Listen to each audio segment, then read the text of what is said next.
Welcome to the Honor It All podcast. I'm Honor Garrett, your host, and we're here to honor all that is good in the world.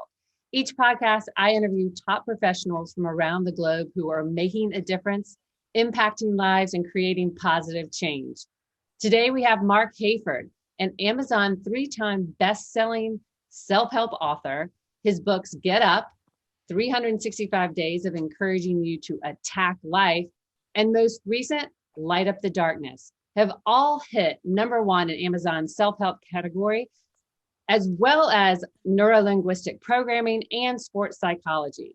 Hayford is a former radio personality for his Philadelphia-based talk show, The Get Up Power Hour, and a podcaster for his new Get Up podcast, which can be heard on Spotify, Google, Apple, and all major podcast platforms. Hayford is a former professional wrestling referee for the WWE and a DJ with over 20 years experience for his own company and a veteran of the U.S. Armed Forces. Marc has a passion to provide hope and encouragement to every person around the globe. What a heart, what a wonderful human being. I am so honored to have you here with me today, Marc, as a part of the Honor It All podcast. Welcome, Marc. How are you today? I am freaking awesome. I'm so excited to rip into this with you. Thank you for having me. I love the platform. Well, thank you. And, are you ready? Because today we want to get to know all about Marc Hayford and what gets you up in the morning. Share with our listeners your background on how you ended up becoming a best-selling author and inspiring so many people. Yeah, thank you. Well, I think the answer is in your question. You just asked me if I'm ready. And the answer is no, because we're never ready. We wait for the freaking planets to align. We're going to ask 50 of our unsuccessful friends what their opinions are. We're going to, make sure that we're better or everything's perfect. And then we're ready. You just got to go. You got to create. You got to live your life out. Too many of us are out here acting like we get more time, or that there's going to be like a second round, or that we're getting more sand in the hourglass. Why are we so egotistical with that? Why don't we just take the gifts that we're blessed with, be thankful for what we have, and start failing forward? We're created here not just to survive, but to thrive and to lift each other up. And you can't do that when you're constantly sitting back, second guessing and wondering what it could be like. My message is get up, encouraging you to attack life. It's about encouraging others to play all out, to step into their greatness. And yes, I'm ready. That's awesome. Well, you're incredibly positive, obviously, and upbeat. That's what drew me to you. Well, where does that come from? Were you always like that as a kid? I think somewhere in there, I've always been like that, but I get that a lot. People say, wow, you're so positive. Are you always like that? And I'll say, no, I was from New Jersey, so Jersey, shout out. But I'm in Pennsylvania now, by the way, with my wife and kids. But yeah, I think it's you got to be on purpose. Positivity gets an interesting rap. I think a lot of people think positivity is, puppies and cupcakes and rainbows and glitter, and it's not. Positivity means you have been through the fire. It means that you got battle scars. It means that no matter what, Garrett, I said, no, listen, no matter what, you're gonna make it happen, and you're gonna forge through. And you're going to win somehow, and you're going to be known for whatever it is that you're focusing on. That's a positive mindset. That's not easy to have. That's work.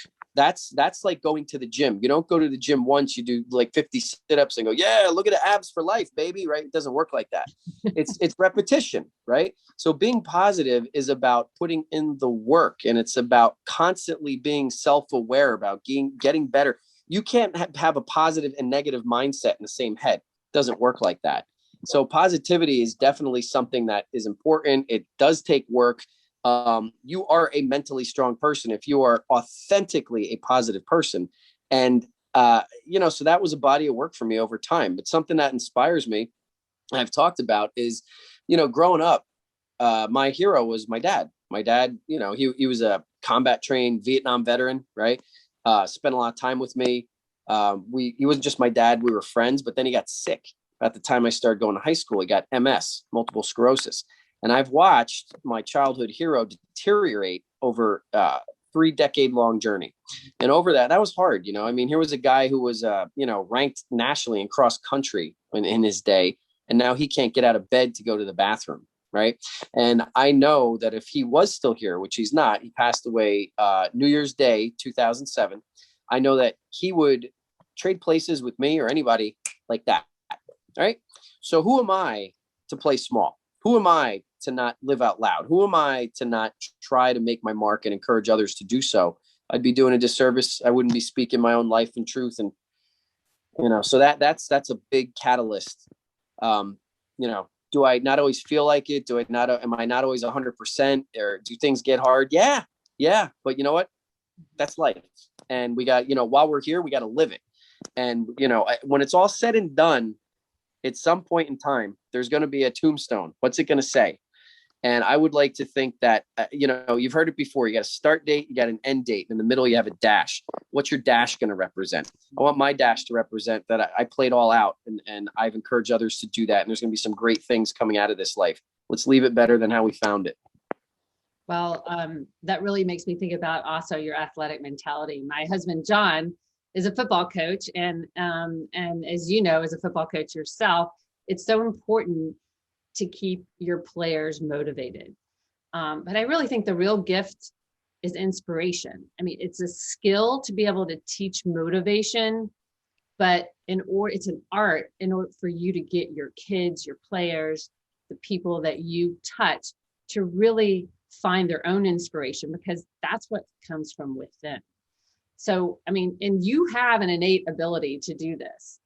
Would you say that's your superpower? Besides eating a lot? No, I'm joking. Yeah, my superpower, I'm an encourager. That would be my superpower. And, it's funny you talk about that, because my latest book, Light Up the Darkness, it actually hit #1 on Amazon. It's out on Audible now too, but in sports psychology. Yeah, right there. Boom. That's it. This is it, guys.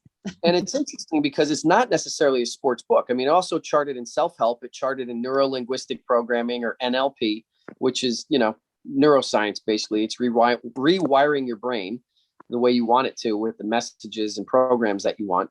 But it hit #1 in sports psychology. And I thought, well, that's curious to me, because it's not a sports book, but I do use a lot of pop culture references and music and sports analogies, and being in the WWE and being a football coach and having played in high school baseball and state champion weightlifter and all that fun stuff like that definitely becomes part of your body of work, and it plays into it. And, look, I actually write a chapter. There's only 9 chapters in Light Up the Darkness, but they're actually keys. And I believe there are 9 commonalities that I found that all successful people have. And one of them is motivation. And being, and this is what drives me crazy, because there's a lot of motivational speakers that don't want to be called motivational speakers anymore, because motivation's crap. David Goggins has said that. I call him out in my book. Mel Robbins, who I love a lot, 5, 4, 3, 2, 1, go message. She said that. And there's other gurus out there that say, oh, motivation's crap, it doesn't last. I totally disagree. Why do I have to have the salt or the pepper? Why can't I have both? Why can't I have the peanut butter or the jelly? I like them both, right? You can have discipline and now put motivation on top of that. As a football coach, my football players are already disciplined. They're middle school players. They go through a lot of crap. They're their self-image and who likes who and who's hitting what on Snapchat, and the drugs and the vaping and the porn and all the crap that they got to deal with. And now with the 18th month of 2020, they got to be mentally tough. And now after 8 days of school, now they're going to put on pads and want to run into each other 50 miles an hour. That's discipline. But now it's game day. Game day's different. Game day is like Christmas morning. Game day, you get to wear your jersey to school. Game day, now you're part of a tribe, squad, fam, team. Like, this is, well, we're different. We're specific. Now we get on that field. Now comes the opposing team. Their cleats hit our end zone, our field. Their fans are coming into our house. Not today. We've worked too hard. We've been scratching and crawling and crying and bleeding and sweating and working too hard for this. Do you know who's in those stands? Your science teacher, your girlfriend, your grandmother. They came to watch you, your little brother that's looking up to you. Guess what? Honor. Now they're motivated. They're already disciplined. Now they're motivated. They're going to run through a brick wall when I cut them loose. That's the difference. Motivation is important. It's important in success. Well, I agree. I agree that you need both, because actually motivation can lead to inspiration, because some of us don't, we're so broken that we don't know how to find inspiration, and we need those people around us to motivate us so we can eventually find them. So no, that's great. And it's definitely, they work synergistically together for sure. I agree. So tell me, this is a deep question, but it could be very simple. Okay. What does success mean to you? That's a great question, because it could be very rudimentary, or it could be deeper than the blue ocean, right? Success is, well, I think it's a combination. I think it's one, are you happy? Okay. If you're happy, you've won. And if you're happy and you're thankful and you're satisfied, which I think is dangerous, that's coming up. But if you're happy, then I think you're successful. But there's an asterisk to that, because if you're happy because you were selfish, if you're happy because you stepped on other people to get what you want to be happy, I don't think that's okay. I think when it's all said and done, when you leave this place and you left it better and you contributed and you made a difference, and you could do that while being happy, I think that's success. That's beautiful. That's great. Well, I keep hearing from people, stick with what you're good at. But what if you're good at a lot of things? And Marc, you're obviously good at a lot of things. What's your take on that? Because I keep hearing stay in your lane, but I feel like I have a lot of things I want to do. Screw stay in your lane. How about fail forward? How about that? How about like, you're not going to know what you're good at. I love these kids that are going to college, are making six-figure. They've been told their entire life when to go to the bathroom, when they can eat, when they got to stop, when they can do recess, when they come in. Now sit down, shut up, open your book, do this, go to that page. Oh, you can go home now. Now you're 18. What do you want to do when you grow up? How are they supposed to know? They haven't been able to think their entire lives. And we're asking kids to make, $100,000 decisions, right? So I think it's one of these things where a lot of people don't know what they want to be.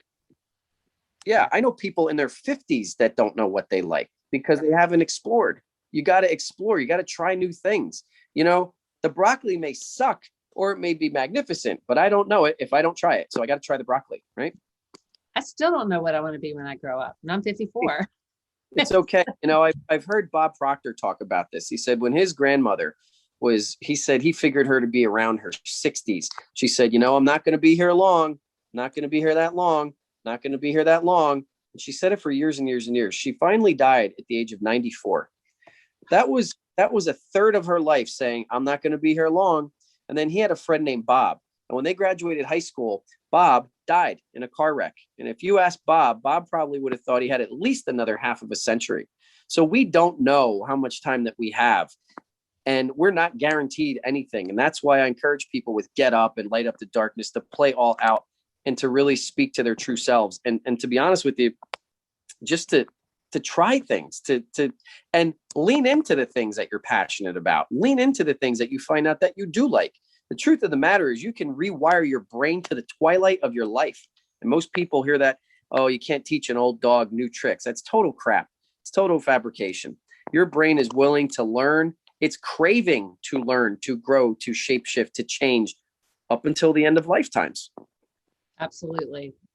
Absolutely. And I tell people all the time, when I went back after my kids all went to college to become a health coach, a life coach, I did all the NLP and Reiki master certifications, everything. And I look back and I said, even if I never had another client, I have grown so much in myself. And so I know I'm going to serve people regardless of what that looks like. So yes, your brain, everything, you can continually keep changing. So when somebody looks at me and says, gosh, you've changed, I'm like, I certainly hope so. I hope I'm not the same person I was in high school. So yeah. But we both love sports, right? Football for sure. And I personally think that sports can almost, really teach every life lesson. What value do you see that sports brings to this world? Oh, structure. If you're going to, because whether it's an individualized sport like golf or tennis or swimming, you can't be lazy. You have to have a regiment. You have to buy into the fact that it's this is a repetition, right? You have to have structure for that.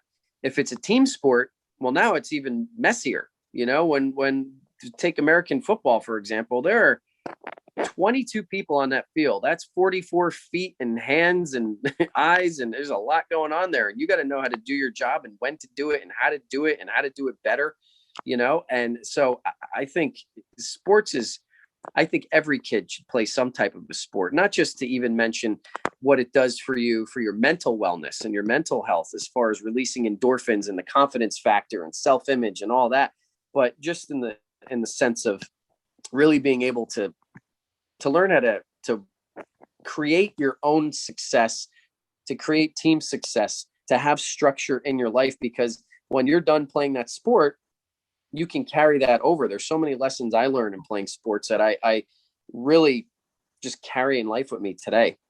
Yeah. Well, it just, the discipline in being able to stick with something. I think so many people just give up too soon, right on the cusp. And that's the difference between someone who, we were talking about that with your wife who has a successful business in Arvon. Yeah, absolutely. And she kept with it. So, I know that people are really struggling today, obviously. There's no doubt, but I try to remind myself, right? Life is hard, but struggle's a choice. What advice would you give someone who might be in the audience right now that feels like life has literally beaten them down and they don't know how to get up? I'm sure there's a lot of people who feel like that as we're in the 18th month of 2020, right? The roaring 20s. Besides reading this book, this will help you get up. Thank you. Well, I mean, it's all about, I just did this radio interview in Ireland of all places, which is really cool. And they asked a similar question. The whole thing is about this, where there's people where you have vision, you got to cast it for those that can't see. If you're an encourager, it's about, inspiring others. If you're strong enough to lift those who can't walk, help them. And there's some people who are, doing great in these days, in this year of 2021. There's some that are doing okay. And there's some that can't get out of bed. And, there's at all levels. And I think number one, it has to be a choice. And I think with that choice, there's lots of options, because now in 2021, we have more opportunity. There's more mentorship. There is more. I mean, it's the noisiest it's ever been in the planet, but there's podcasts, there's books, there's video on YouTube. I have mentors that are both living and dead. And I think personal growth is a journey. I think it's necessary. Like, I am just personal growth junkie. The books, the audios, everything that's out there available for us. You can start small. I think it's crucial in either, smashing goals, dreaming again, or just literally taking steps out of bed. That's why I do my Get Up podcast every week. It's in 10 platforms in 21 countries now. And I was stunned by that. But then when I thought about it, I said, oh, but not so much, because people need uplifting right now. That's what they need. That's what they want. And, if you took again, it's work. Personal growth is work. Because I'm going to use the analogy, you don't go to the gym and you bench press once and you're popping your pecs. Like, no, like it's constant work. It's repetition. Repetition wins. I write about that in my latest book, Light Up the Darkness. And it's the same thing with personal growth. It's the same thing with mindset. It has to be a decision. And I believe that decision, it could be 15 minutes a day. Right. 15 minutes a day. Honor, think about this. If you read 15 minutes a day, do you know what you have? 23 hours and 45 freaking minutes left to do whatever you want. But if you start, I promise you, if you start taking 15 minutes a day and you find someone you connect with online that you can listen to their podcasts or their videos or their audio books, or you can read something that inspires you, 15 minutes a day, every day, go talk to me next month. See how that's helped change. Or how about this? If you really have a hard time getting out of bed, put something next to your bed, a gratitude journal. Huge, imperative. Because I think we need to stay hungry nowadays, but I think you got to be grateful for what you have. Now, I didn't say being comfortable, because comfortable it's not bad. That's the enemy of great. Comfortable is the enemy of great. But I think you should be thankful for those battle scars, thankful for all the stuff, thankful for the memories, the good, the bad, the ugly. You know why? Because you're still here. And you're not here just to survive. You're meant for more. You're not just here for your next meal. You're here to thrive. And I think once you start actually taking inventory and putting that down on paper, and it's something daily where you could see it, and you start channeling and making yourself think, oh yeah, well, I do have this and I do have that. The fact of the matter is we live like kings and queens and princes and princesses, and we forget that because we get caught up in our own circumstances. If you're still here, if you can hear my voice, you're made for more. You should want more. It's okay to want more. Go get it and start baby steps if you have to. Yeah, you're breathing. And gratitude is so important. I teach people about gratitude, not only to be grateful for what you have, but start speaking into what you're envisioning for your future and be grateful for that as well. Because gratitude, they're just the sheer words of thank you or gratitude means you've already received it, and believing that it's already on its way to you. So that energy and that high vibe, I think is so important. But you just right there. Those are 2 chapters out of Light Up the Darkness. There's nine keys of success. You just said 2 of them. One is gratitude. How are you going to write a best-selling book about, leveling up if gratitude's not one of those key factors that you have? The other one is vision. You can't see it if you can't be it. You have to see yourself. It's that your current situation is not your final destination, right? Don't let your circumstances right now muddy the waters. You got to be able to see where you want to be, where you're going. See yourself as if, and then you start acting, talking, walking, breathing, being that person, and taking action steps, failing forward towards it. Don't wait till it's all pretty and in a filter. Go get it. Oh, I love it. I love your wisdom and your candor at the same time, kind of that tough and tender love approach that you had and Get Up. What inspired you to write that book? And then what inspired you to write your most recent? So Get Up was your first, and then the one that you just, that's a newer release is this one. Light Up the Darkness. What inspired you for each one? Or was there somebody that pushed you? No, there wasn't anyone that pushed me. I got fed up. I got fed up with watching people play small. I don't care if it was professional wrestling. I don't care if I was keynoting for one of these bigger companies. I don't care if I was speaking to the sports team, if I was in the locker room, if I was in the auditorium, if it was in, the circles I swim in, like, whether it was the military or DJing or whether, even in network marketing. Too many people holding back, acting like they get around to people. We got to play all freaking out. And I do not subscribe to the basic, run with the herd mentality. You see someone on social media right now, they drop a new success, start a new business, do something, you might get 14 congratulations. You have someone, pee and moan about the fact that they hate traffic. You'll have 287 comments, 5 shares, and 4. Stop it. We're wired to the negative. It's a bunch of crap. You're not going to be able to level up if you're not trying to live your best life. And I see it across the board. It doesn't discriminate race, color, age, anything. It's people. It's how we're wired.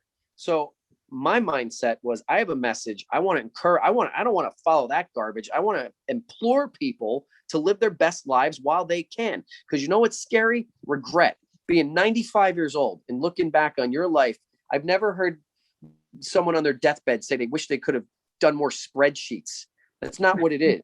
They talk about their lives and who they loved and who they impacted and who was around them. And that is what we need to be leaning into. I don't care if it's 2020, 2030, or 1982. That's how we need to be living life. I got something to say, and that was what I wrote in Get Up. And what was crazy about that is when that thing dropped, I don't have a blog. I've never taken a professional writing course. I was supposed to fall face first with that. That thing hit #1 on Amazon in self-help in 4 hours.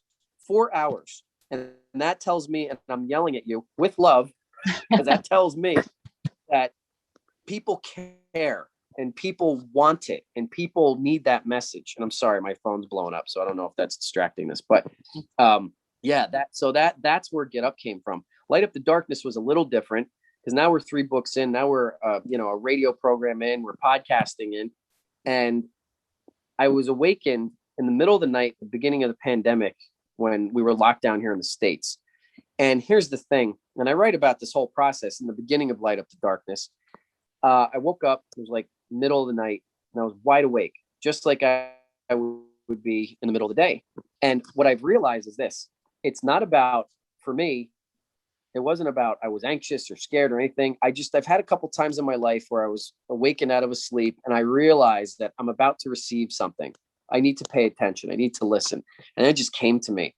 And I followed my own advice, get up. So I got up and I walked over to the MacBook Pro and opened it up and I just started coming. Like it just started pouring out of my head. Like I was given this message. And, years after interviewing people on radio and podcasts and studying and having, like I said, all these amazing mentors, live and dead, I wound up, I found 9 commonalities that all successful people have. And when I say successful people, because you asked the question earlier, I'm talking the household names. Whether it's the Albert Einstein or the Katy Perry, whether it's the Michael Jordan or the Nikola Tesla or the Elon Musk or the Steve Jobs, they all have 9 basic concepts across the board.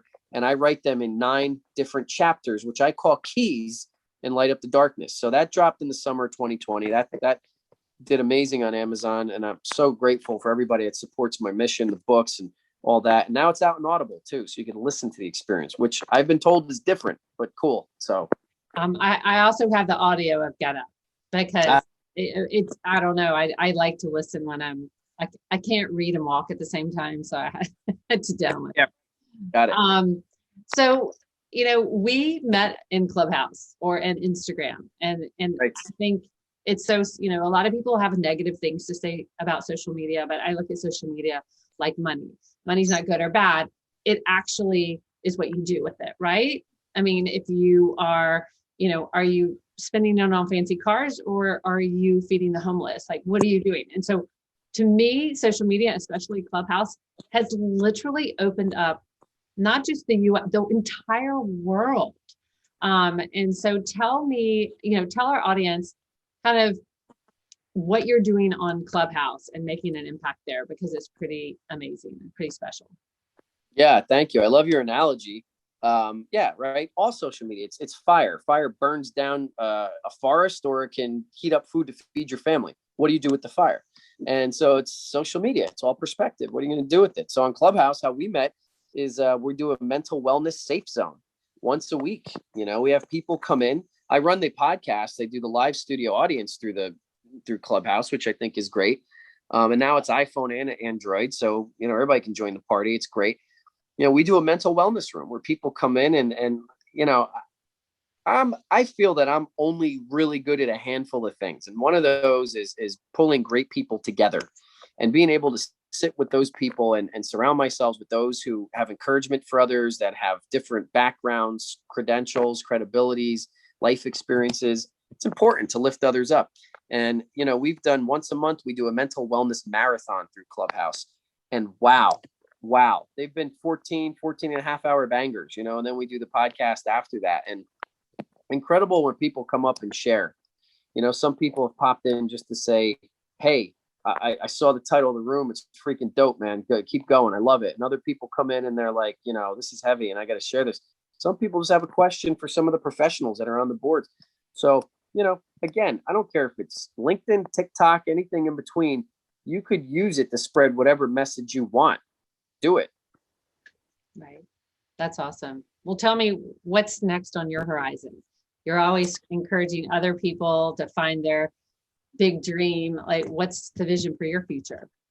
That's a great question. I'm 49 years young, man. I am ready just to get into it. Like, I feel like I literally just started and I am so excited for the future. Right before the Roaring 20s hit, there's a lot of speaking events, getting booked by companies. And I had a whole book tour up and down the East Coast, ready to go to, do book signings for my first 2 books. And then it happened, right? It happened. We got punched in the face on a global scale like we've never seen before. There's no DJing events. There's no speaking events. There's no book signings. There's none of that. Well, now we're getting back to it. And that's what I want to do. I love spreading my message. I love speaking for businesses. I love coaching people, whether it's in a group capacity or one-on-one. I love just being able to share the get up message and light up the darkness message. So do I have more books in me? Absolutely. But as my wife put it, there's almost 8 billion people on the planet, and not 1% of them have heard of my books or my podcast yet. And we're going to change that because we got some lives to change. And as long as there's breath in these lungs, I believe that I'm here to thrive and not just survive. And I want to take others with me. I want to encourage them. And, when I'm all said and gone, I just would like to think that I contributed to help make this place a little better than how I found it. That's awesome. And is there one piece of advice or encouragement that you would share with someone right now in our audience that might need to hear? Get the frick up. Yeah, get up. Let's go. Let's go. Stop asking 50 of your unsuccessful friends or stupid opinions. Stop waiting on what other people think about you. Stop holding back. Stop second guessing. Why don't you start living your life acting as if the deck is actually rigged for you to win? What if you couldn't lose? What if you actually shot your shot and scored? Scarcity mindset has never served you. It's not going to now. It's about stepping up. It's playing big. It's showing up. It's showing out. If you fall down, a baby isn't born, falls down 49 times and thinks to themselves, you know what, maybe this walking thing isn't for me. No. The baby gets up 15, 51, 52, and then finally they're walking. And it was never a thing. They've just always been there, right? You don't have to think about how to say the alphabet. You just learned it. You just know it. It's in your subconscious mind. Start learning how to start living. Let's go. We don't get more time, friends. Let's play all out. If you're here, you're special. You have a purpose. Go play all out. I think that is a mic drop right there. So how do people find you? I know that all of your information, wherever you see this podcast or this video, whether it's on YouTube or Spotify, I will have all of Marc's information below. So you'll be able to just get to him easily. But do you want to, what's something simple right now that you would tell our listeners that, hey, if you want to connect with me, what should they do? Yeah, thank you, Honor. Well, they can go to my website, marchayford.com. That's Marc with a C, because my parents want to make everything confusing. Okay, so yeah. Hey, I'm Honor. Is that confusing or what? I mean, I called you by your last name at the beginning of the podcast because it's like such a cool name. Hey, well, I don't ever apologize for being extra, so whatever. But people often ask me if my dad was a judge or my parents were at Woodstock. So I said, maybe Woodstock, not sure. But anyway, so how do we find you? Yeah, go to marchayford.com, or if you want to pick up the books, they're at marchayford.com.